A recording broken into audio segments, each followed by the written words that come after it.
Oh, frick, man. I really tried to be optimistic. I really did, given the amount of bad faith negativity and predetermined hate that was constantly being thrown at this film way before any footage had even been released. I really didn't want the outcome of this film to please all the grown men who abandoned the emotional needs of their loved ones so they can spend their time sitting behind their computer screens whining about a Snow White movie and viciously attacking a talented young woman for using Disney's misguided selling points for the film 3 years ago, and also being a fourth Colombian. She didn't do anything wrong, and it's been blown out of proportion to such an insane, truly evil degree. But really, it's just embarrassing for anyone who participates in that dogpiling and tells any reasonable person that those foaming at the mouth to hate on this poor girl are so unhappy and insecure that they need an outlet for their misery. So yeah, I was hoping for a miracle, that this film wouldn't be as bad as it looked, because we know who would unjustly be blamed for it. Ironically, the person who was one of the only good things about this movie, and definitely the most talented person involved. And also, why wouldn't you want a movie to be good?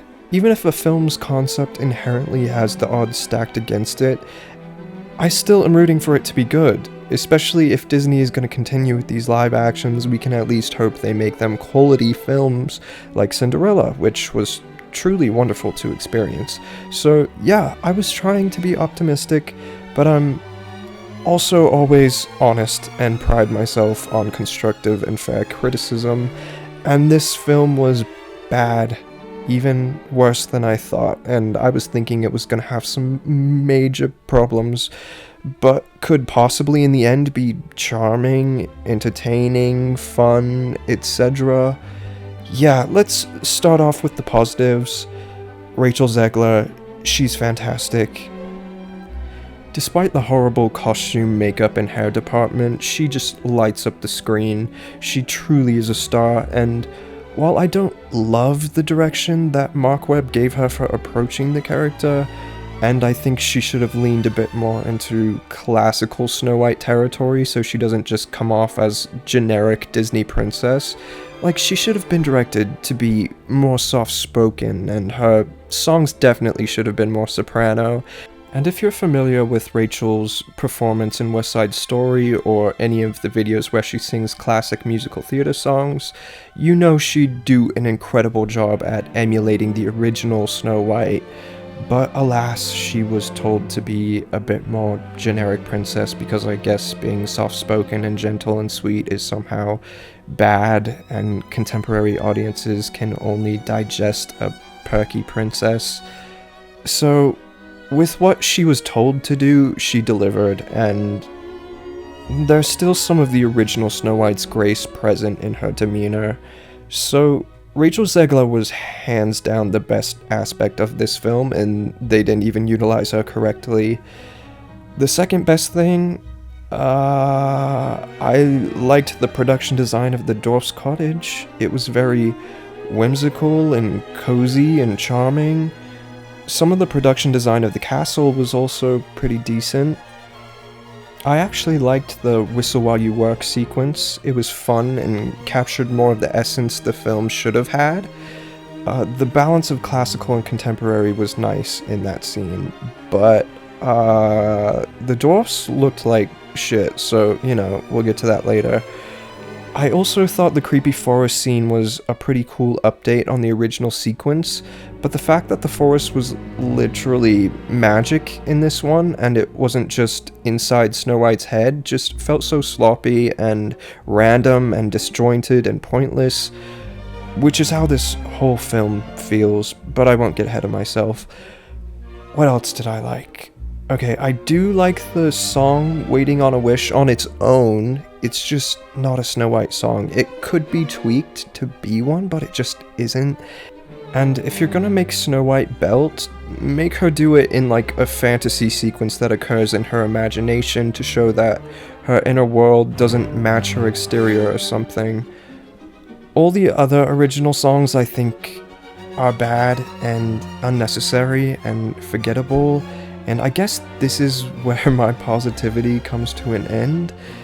This film definitely embodies the spirit of a flashy Broadway musical and is much more in the vein of a contemporary Disney film like Tangled, Frozen, or Moana than it is a classical one like Snow White, Cinderella, or Sleeping Beauty. I don't think this is an approach they should have taken, but even so, it doesn't even do a good job at what it's trying to do and ends up feeling kind of like Wish, which was not good. It really feels like nobody in the filmmaking department actually liked or understood the original animated Snow White, a film that may be narratively simple and unremarkable, but artistically is such an incredible work that's steeped with supreme craftsmanship, creativity, and passion that you can feel in every hand-painted frame. As an impressionistic art piece that operates on emotion and visual storytelling, it's truly remarkable, and I think that gets overlooked in a time where people are so focused on literal storytelling, logic, and realism. But yes, I don't think the original film's storyline would directly translate well to a modern live-action film, and I would expect it to be fleshed out a bunch and made more nuanced and complex while still maintaining that hauntingly magical, sweepingly gorgeous spirit of the animated film. I think this live-action film actually had a lot of potential and could have legitimately been a highbrow companion piece to its original animated counterpart, because there was so much room to provide for a contemporary audience what the original never intended to give. Something less impressionistic and more narratively rich. And yes, the new film does kind of end up tackling fascism in a way, and even has a pro-socialist message, which would have been cool if it was executed well. The film consists of a bunch of ideas that don't feel cohesive or substantial or feel like they're contributing to an overall narrative. All the new story elements just feel like an empty way of doing something fresh and different and modern, often as a way to fix the 2015 Tumblr criticisms of the original, and all of the story elements and moments from the original feel inconsequential to the updated story, so there's nothing to be absorbed into. It's a mess, and it didn't have to be that way. Though I do think a live-action Disney Snow White film should be a celebration of the groundbreaking original, while simultaneously carving out its own identity through expansion and exploration and enrichment of what was already there, I don't think changing the story is what makes a bad film. Changing the story to one that is weak and sloppy and unfocused and pointless is what contributes to a bad film. Even with this new story of Snow White wanting to have the courage to stand up against the Queen and having the kingdom reflect her father's principles, it could have been much stronger, much more polished, and with more complexity. I think removing Someday My Prince Will Come is sacrilegious when it comes to adapting Disney's Snow White, because that is the Snow White song. That is the first ever Disney princess song. And if you're not gonna have it, just don't make the film a musical at all. Imagine hiring Rachel Zegler as the very first Disney princess, Snow White, and not having her sing her iconic Disney princess song.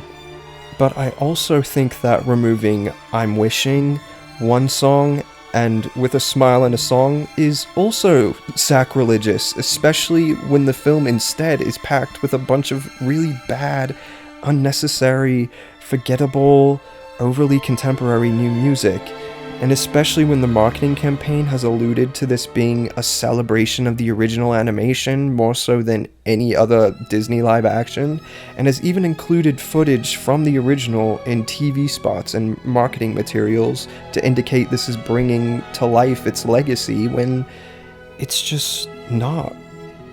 The thing is though, all of the songs that were cut, including Someday My Prince Will Come, still could have been in the movie even with the new storyline. They could have just been put in a different context. If you have Snow White and her love interest, Jonathan, who's not a prince in this film, if you have them developing their relationship and romance, put in a moment where he says something along the lines of, "A princess like you is meant to be with someone royal, not someone like me," and Snow White responds, "You may not be royal, but you're still a prince to me." Something like that, but less cheesy. That's just off the top of my head. And then later, as she's waiting for him to return to the cottage, she can sing "Someday My Prince Will Come," because he doesn't have to be a prince to be her prince. And just because her objective at the beginning of the movie is something different, doesn't mean at some point in the movie she shouldn't be wishing for her romance to come. I don't think he should have been a bandit, and I think his little gang he was with was pointless and put too many characters and storylines in the mix, greatly contributing to the film's sloppiness. But if he had to be a bandit, that doesn't mean you have to erase the most iconic Snow White song.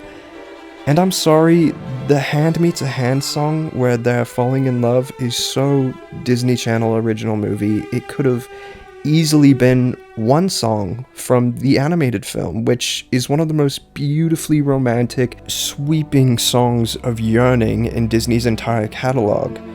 It's so underrated, and I think this film really could have benefited from some of that classic grandeur that that song brings.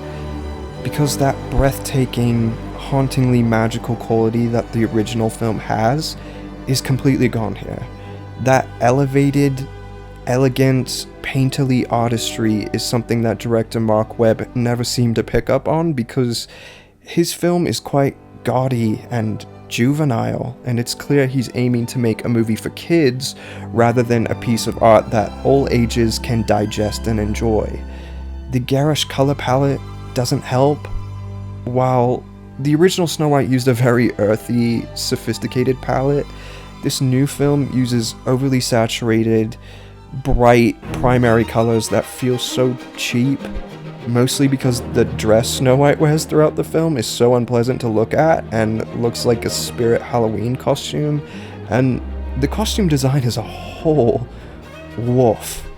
I don't know how Sandy Powell went from Cinderella to this. The hoodies and the beanies that the bandits wear, I can't even talk about it anymore. They really fumbled with the costuming. Okay, let's see. What else contributes to this film feeling incredibly cheap and garish? Well, the presence of these horrendous-looking Polar Express-ass, rubbery, Uncanny Valley CGI dwarfs immediately hinders the quality of the film. It immediately cheapens it. And they are such major, prominent aspects of it. Getting them right was kind of a big deal. I mean, I've heard some people say they got used to them, and I just have no idea how. I'm baffled why they thought it was a good idea to go full CGI. We know that trying to create humanistic features and textures and flesh by way of computer animation is gonna look strange no matter what, because humans are the thing we're most familiar with. More than anything else, and it's so complex. If even the slightest thing is off, the whole thing is gonna look wonky, and oh god, what the hell were they thinking? Did they really think people were gonna respond well to this? There are so many different routes they could have gone, and should have gone. They really should have hired actual little people to play the roles on camera and simply exaggerated their features in post-production like they did in Tim Burton's Alice in Wonderland to certain characters, so that we know they're meant to be mythical dwarfs and not actual people with dwarfism. Problem solved. And the magic powers they gave them were only brought up once and didn't make any sense when they were brought up, and also they were just inconsequential to the new story, and were not utilized well, and I couldn't even distinguish any of them aside from Dopey, Grumpy, and Doc. And they also yeah, they didn't even feel necessary, which is a big problem. I've got to move on. Just know they pissed me off. Like, Gal Gadot pissed me off. I mean, what even is there to say? You've probably heard it all. She's terrible. This role should have been Lady Gaga's. So, I don't even know what to say anymore. I didn't like almost anything about this film. And maybe in the future I'll make a video that re-envisions a Disney live-action Snow White and go through what I think a perfect version of this film would look like story-wise and visual-wise.